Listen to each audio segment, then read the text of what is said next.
A ver, una pregunta para empezar. ¿Dispara? ¿Qué pueden tener en común un monje del siglo IV que vivía en el desierto, ¿Vale? ¿sí? Ujú. Los 7 pecados capitales y, digamos, el manual de instrucciones de toda la vida monástica en Occidente? Uf, suena a acertijo, sí.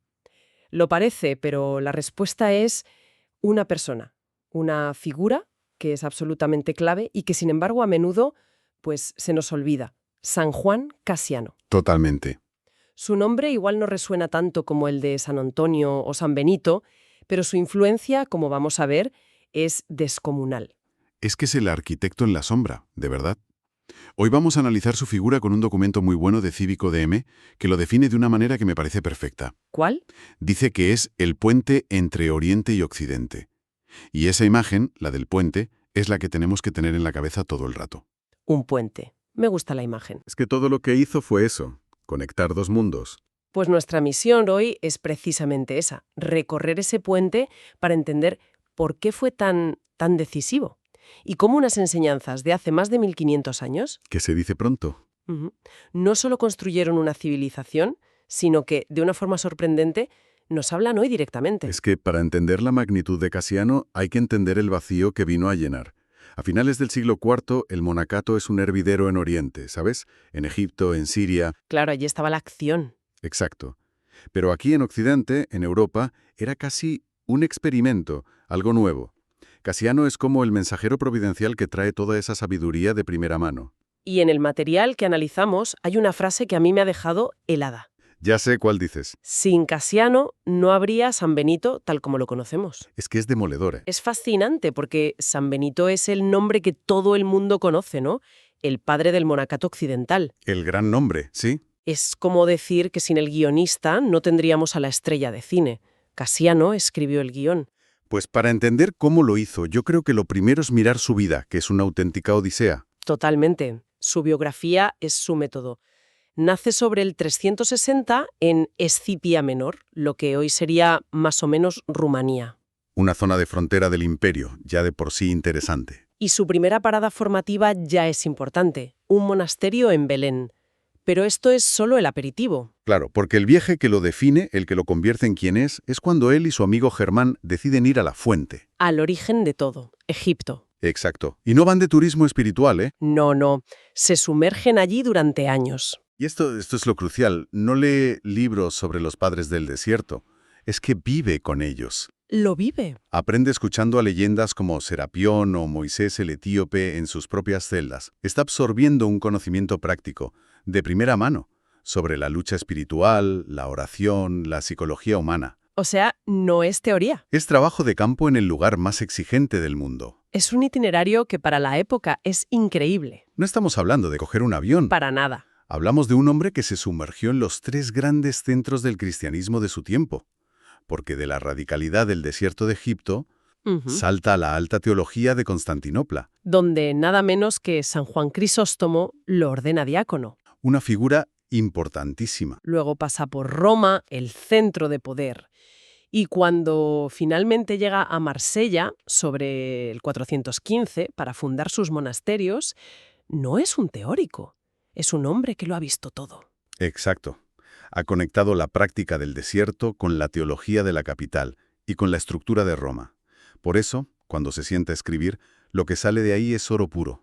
Sus 2 grandes obras. Las instituciones y las conferencias se convirtieron en los bestsellers espirituales de los siguientes 1000 años, literalmente. A ver, explícanos la diferencia. Las instituciones son, por así decirlo, el manual práctico.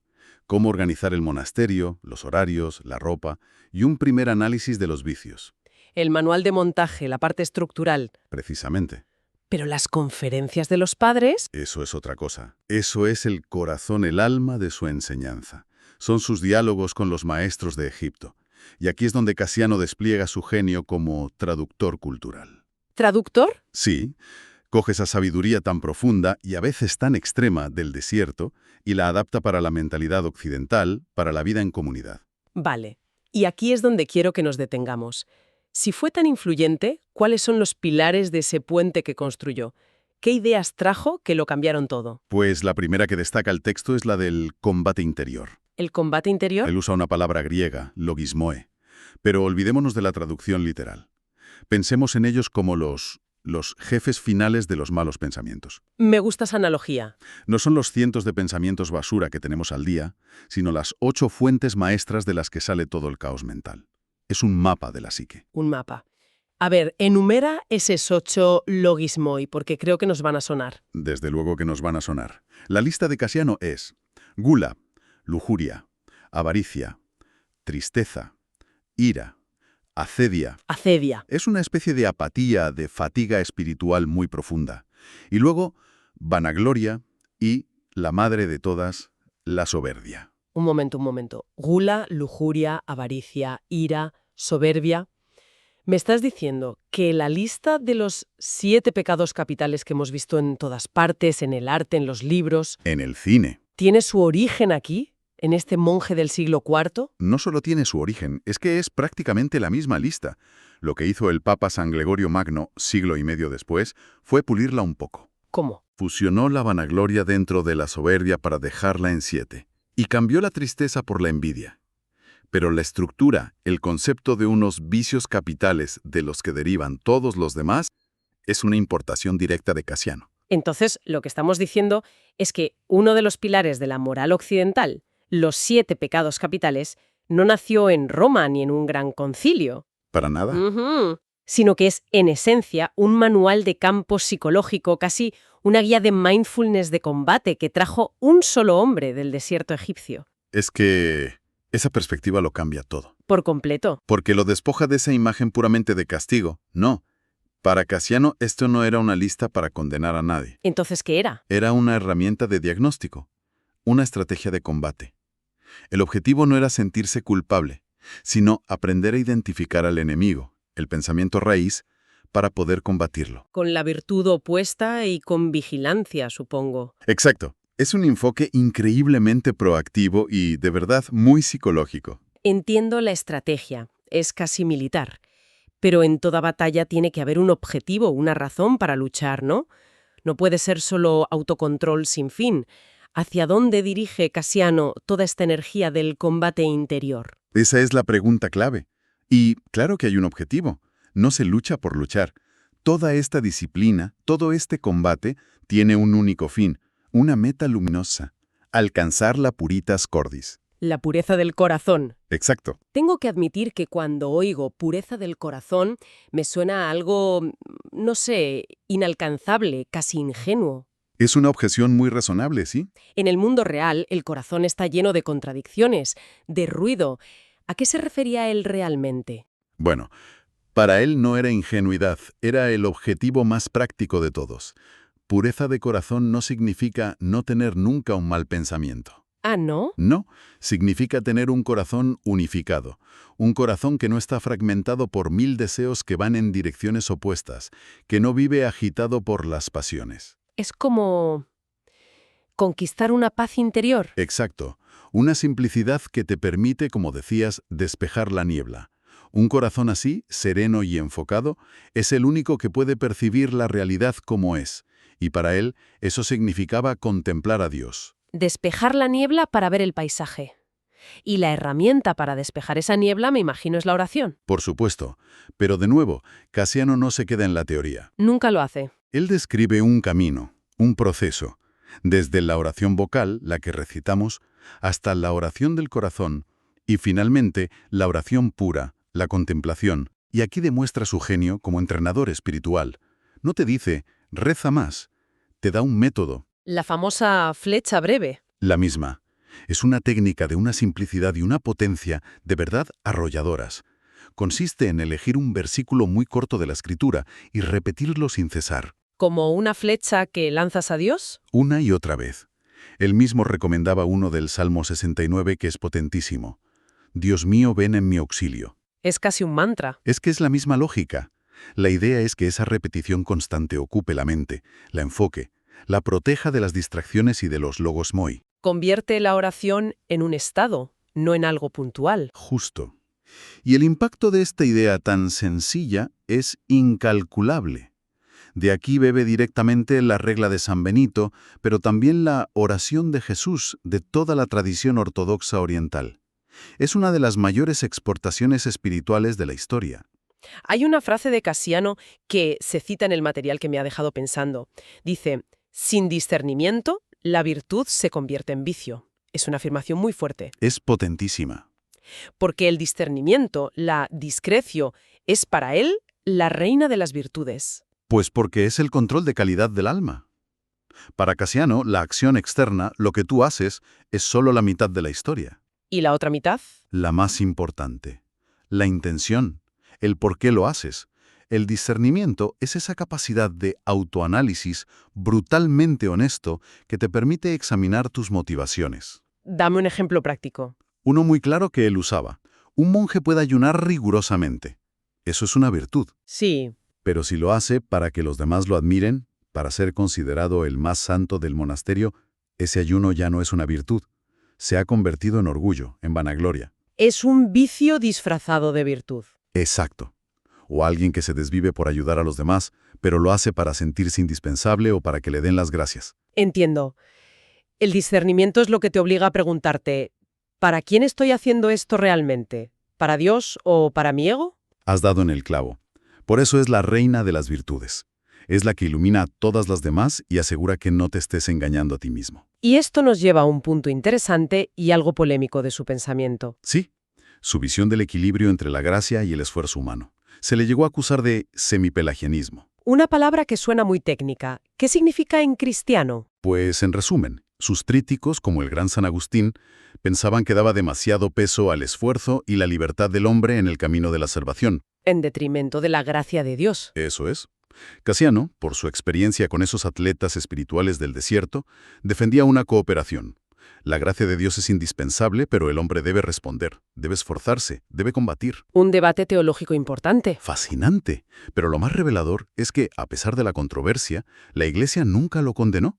Sus obras se siguieron leyendo y copiando en todos los monasterios de Europa. O sea que su sabiduría práctica pesaba más. Mucho más que cualquier sospecha teórica. Queda claro que su genio es el de un maestro práctico, un psicólogo del espíritu que no ofrece una talla única para todos, No.